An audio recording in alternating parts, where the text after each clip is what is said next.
नावाची नाटिका. तर नाटिका आता सुरू होत आहे.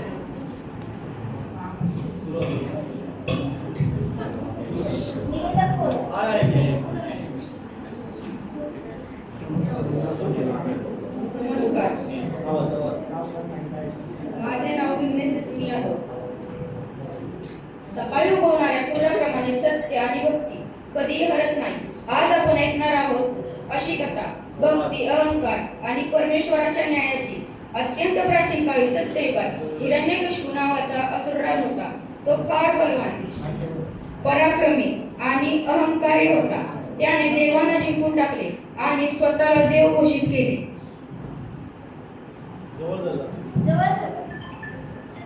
पण त्याच वेळी त्याच्या घरात जन्मला एक देवभक्त पुत्र प्रल्हाद, जो लहान असला तरी त्याच्या मनात फक्त एकच नाव होतं, विष्णू.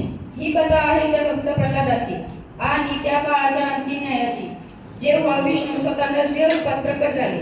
चला तर मग सुरू करूया ही अद्भुत कथा भक्त प्रल्हाद आणि भगवान नरसिंहाची. तो हिमालयाच्या दऱ्यांमध्ये घनदाट जंगलात जाऊन कठोर तप करू लागला. वर्षानुवर्ष त्याने अन्न पाणी सोडले. देव, दानव, मानव सगळे त्याच्या तपाने भयभीत झाले.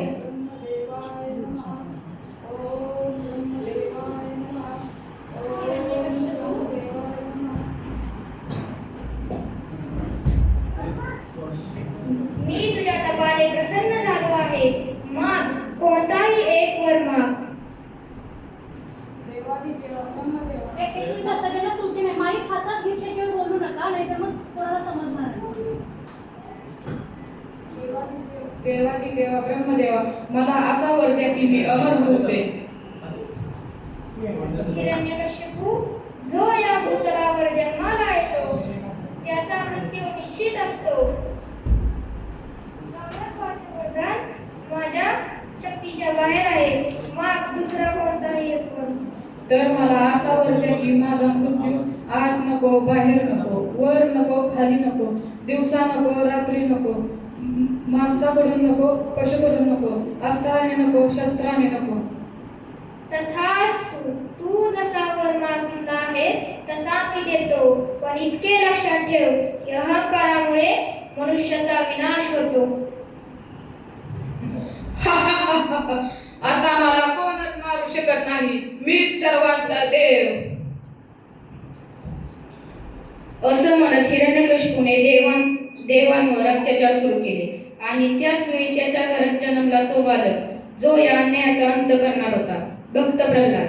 हिरण्यकशिपूला ब्रह्मदेवाचा वर मिळाला आणि तो स्वतःला सर्वशक्तिमान समजू लागला. पण त्याची पत्नी कयद एक सत्वशील, शांत आणि धार्मिक स्त्री होती. त्या काळात ती आई होणार होती. तिच्या गर्भात होता प्रल्हाद. देवांनी विचार केला, हा सूर्याला त्रास दे, पण त्याचा पुत्र धर्माचा मार्ग दाखवेल. म्हणून नारद ऋषींनी काय विष्णूचं नामस्मरण सांगितलं.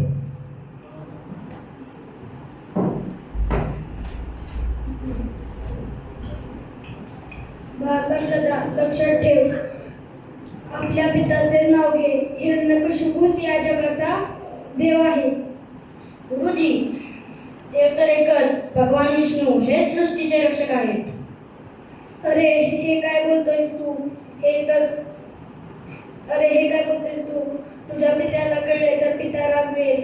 माझे पिता रागावले तरी चालेल, पण मी विष्णूचीच नाम कधी विसरणार नाही. प्रल्हाद जसा मोठा झाला तसा त्याचा विष्णूवरील विश्वास वाढत गेला.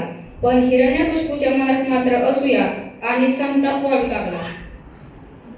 प्रल्हादा, तू पुन्हा विष्णूचं नाम घेतलंस, मी तुला आजही सांगतोय, जर तू थांबला नाहीस तर तुला शिक्षा मिळेल.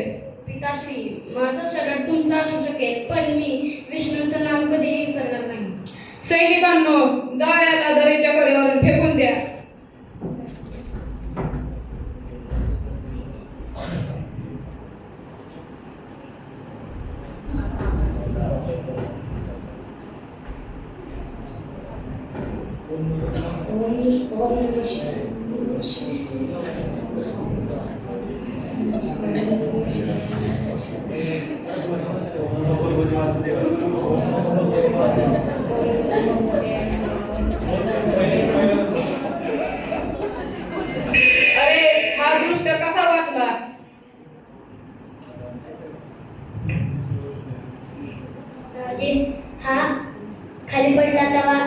विष्णूंचा जप करत होता. तर आता याला होलिकाच्या मांडीवर बघा बसवा.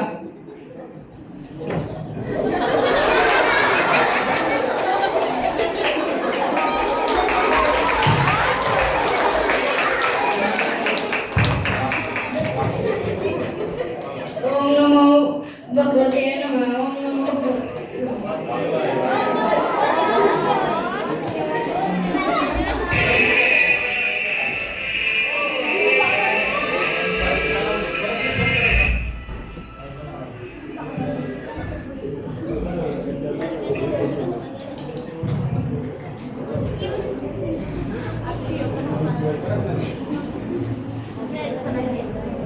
दही करून टाकून होलिकाच्या मांडीवर बसवून विश्वातून सुद्धा भक्त प्रल्हादाला काही नाही झाले. हे बघून हिरण्यकशिपू संतापले.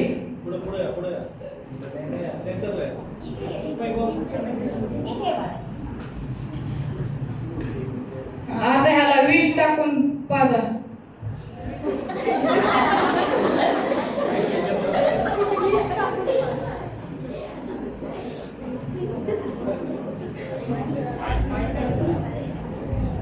ओम नमो वासुदेवाय देवाय नमः. ओम नमो वासुदेवाय नमः. ओम नमो ओम नमो वासुदेवाय अरे नमः. हा पुन्हा वाचला. आता याला हत्तीच्या पायाखाली सोडवा.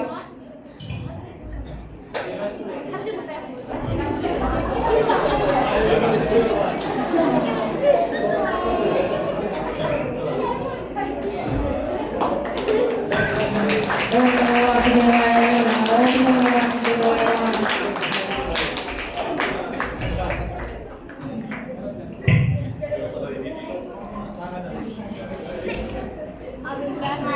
त्याला हत्तीच्या पायाखाली तुडावलं तरी त्याला काही झालं नाही. अरे कुठं आहे तुझा भगवंत? दाखव मला. माझा भगवंत सर्वत्र आहे. अगदी तुमच्यातही आहे, माझ्यातही आहे. या खांबात आहे का तुझा भगवंत? हो, माझा भगवंत या खांबातही आहे.